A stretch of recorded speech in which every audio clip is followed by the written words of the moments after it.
Hello, beloved soul. Welcome to my channel, Celestial Oracle Codes. This will be a collective message, a collective channeled message, and a collective channeled reading. Take a breath. Let your body settle. This message meets you at the threshold of a turning point. At the very top of 2026, we are entering a period of deep intimacy and emotional transformation, especially in how we relate, attach, choose, and commit. This is not a casual moment, it's an initiation.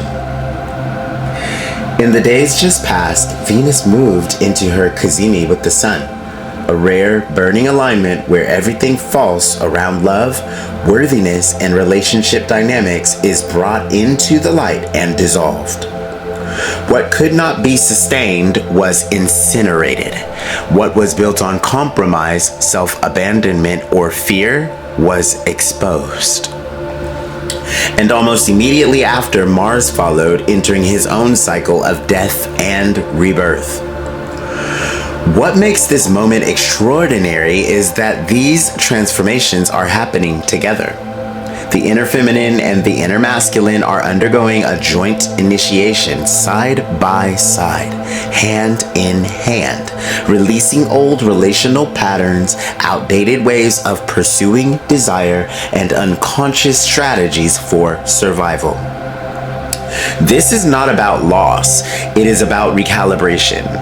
With Mars in the underworld, the collective is being offered a reset of masculine energy. How you take action, how you assert yourself, how you move toward what you want. You are being asked to look honestly at what must end so that a healthier, more integrated masculine can be born within you. This is your moment to rebuild the relationship between desire and action, between ambition and authenticity, between what you want and how you go after it. Not from force, not from urgency, and not from lack, but from grounded self-worth. The most magnetic thing you can do now is this: know your worth, honor your boundaries, and choose connection from wholeness rather than need. This is how intimacy deepens. This is how relationships form and transform. And this is how alignment replaces effort. Let what is no longer true fall away. What remains will be real, and what is real will last. You are not behind, you are right on time. And this initiation is working in your favor. What a powerful channeled message that came through with this powerful, simple but powerful reading from the Astral Tarot. And this reading is called The Guidance Between the Two Worlds. This reading speaks to the right leadership of energy, not more effort, but cleaner direction, emotional mastery, and decisive truth. The collective is not blocked by lack of power. It is slowed by overextension and misdirected will. The collective desires the King of Wands.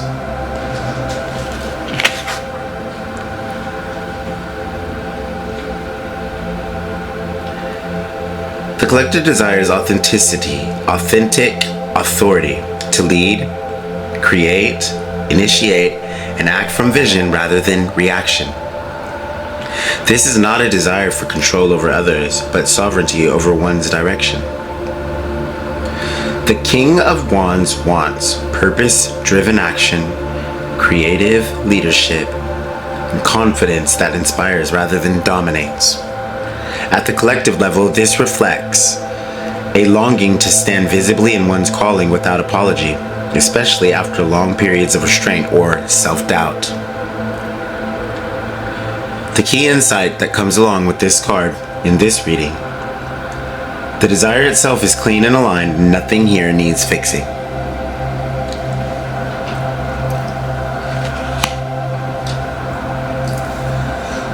The obstacles, the Ten of Wands.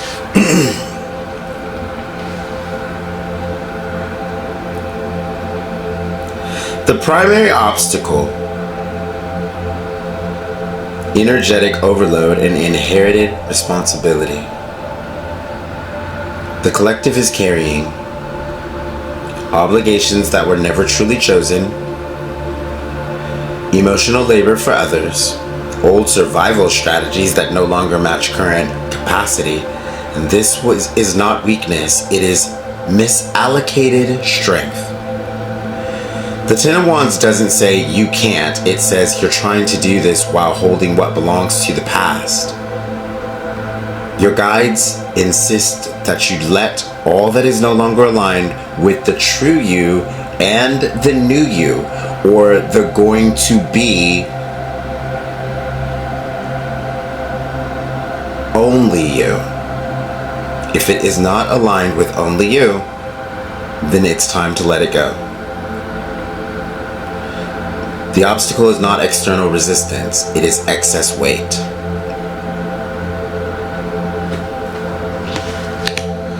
My allies, the King of Cups.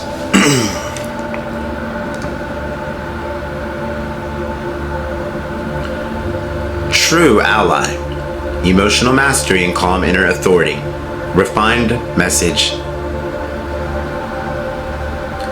The King of Cups represents emotional regulation, compassion without self-betrayal, and responding rather than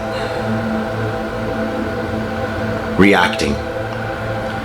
This ally shows that the collective's power is stabilized not by force, but by emotional coherence.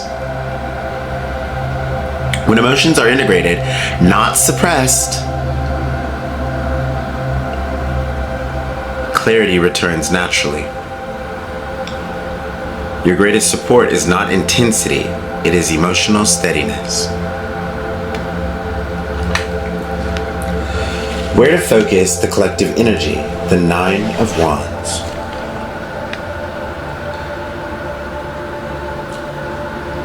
The correct focus in this situation moving forward are boundaries, resilience, and sustainable persistence.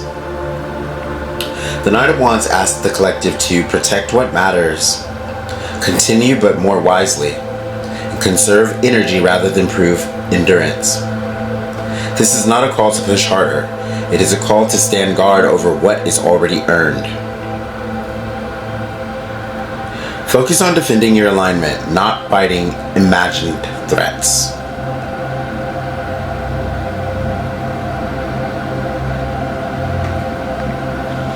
Where to stop investing your energy? The Chariot.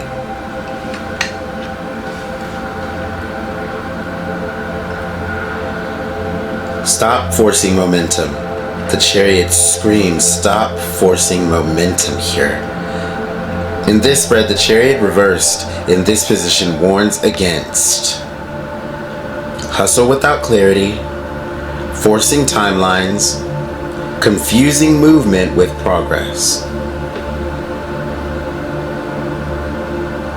The collective has been equating speed with success. And this card says, direction matters more than velocity. Momentum that requires strain is no longer aligned and can be released with all other things from the past. The practical advice for this reading: the Ace of Swords, the Six of Swords, excuse me.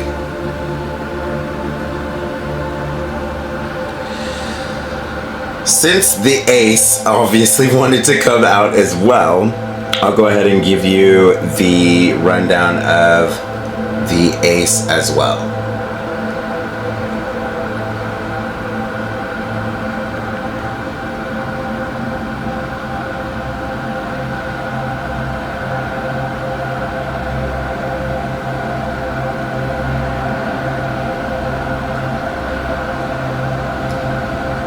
So the channel message coming through for the Ace, who gave us grace through sound, less image, is choose truth, then choose decisively.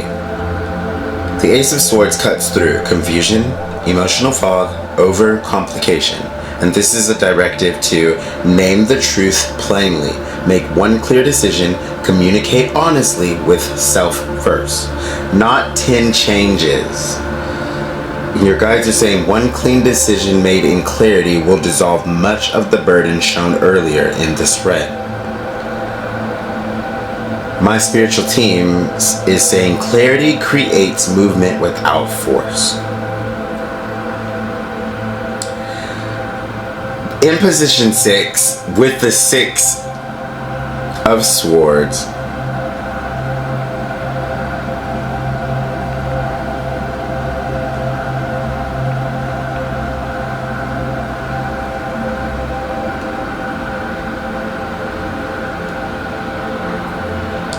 the channel message that is coming through is move away cleanly. They're saying move away cleanly, calmly, and without drama toward quieter waters. The Six of Swords, as practical advice, says the goal is not achieved by fixing what's draining you, but by leaving environments, dynamics, or mental loops that no longer support clarity. This is a strategic retreat, not a failure. What this means practically, grounded and actionable: you are being guided to reduce exposure to emotionally noisy or demanding spaces. Choose simplicity over intensity. Transition your focus, routines, or commitments without needing closure, conversations, or justification. And this card emphasizes mental relocation first. New thoughts, new inner dialogue. Be positive and optimistic about your life, yourself, and others.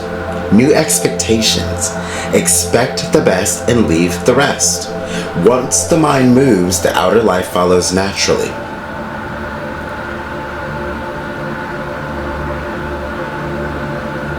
So now let's integrate it with the full message. The King of Wands is the desire, and that's sovereign leadership and inspired action. The Ten of Wands is burnout from carrying too much. The King of Cups is the ally. That is the emotional regulation and maturity that we have found. The Nine of Wands is the focus, and that is protecting our energy and not proving endurance. And the Chariot, stop, is forcing progress through will. We will no longer be forcing progress through willpower. We will now allow things to unfold for us through our vibration and our frequency. And the Six of Swords, the advice, is to change the terrain. The quickest way to change your life, to change your mind, to change your being, is to change your environment. The deeper teaching of the Six of Swords in this reading. The card carries a subtle but powerful law. Healing accelerates in calmer conditions. Wisdom often means knowing when to leave. And peace is not passive, it is strategic alignment. The Six of Swords also affirms you don't need everyone's agreement to move on. You don't need everyone to like you. And you don't need to associate with everyone. You are allowed to outgrow situations quietly. The embodiment anchor. This is an imprint, not an affirmation. When I call things embodiment anchors, they are activations that you can use one time. You repeat it after me, and it anchors it integrates it into your being. So the imprint and embodiment anchor for this reading is I choose the environment that supports my clarity. That's it. This single choice, it's a choice. It's not an affirmation. This is you stating a choice. This is my choice now. This is the timeline I'm stepping in. This is my higher elevated life. This is my true, authentic, embodied, highest self. And as that embodiment, I choose the environment that supports my clarity. That's it. This single choice dissolves the Ten of Wands burden, stabilizes the King of Cups ally, makes the Nine of Wands sustainable, and ends the strain of the Chariot. The final collective message, the path forward, is not confrontation, correction, or endurance. It is transition, quietly, intelligently, without guilt. As always, I am eternally grateful for each and every one of you who has subscribed to my channel. And if you're new here, do consider subscribing. We would love to have you around. I appreciate you all. I love you all unconditionally. I want the best for you. The angel number that is associated with this reading is angel number 333. And angel number 333 in this reading is coming up because I don't know if we all have choices that we are neglecting to make or choices that we are not taking the reins on, but there is a choice, and this is very specific, so it could be a specific few of you, or it could be all of you, or it could be one of you, but there is a specific choice that needs to be made, and if we don't make the choice or decide for ourselves, then the universal energies may come in and decide that for us. It's not a missed opportunity, but it is an alignment issue. So if we're not choosing what we are aligned with, then we will be put into a bracket or an environment that maybe wouldn't have been of our choosing. So a strong message coming through with 333 is to look at the choices that must be made and stand 10 toes down in the decisiveness and in the decision that needs to be made. After you make this decision and after you become that predominant creator in your life and make the choice to create the life you love, or make the choices that will lead you to the aligned highest timeline that we so deeply desire, then you will start seeing 111, which is the creator number and the number of pure creation that will lead you into the actions and steps and let you know when you're on the right path to where you want to be, that will be leading you to the desire that you so deeply seek. I don't know who that's meant for, but it's coming through strong, and that is my last message of the day. I am eternally grateful. I am Samuel, the Lightweight Shower. This is Celestial Oracle Codes, and I love you all unconditionally, and I will speak with you in my next reading.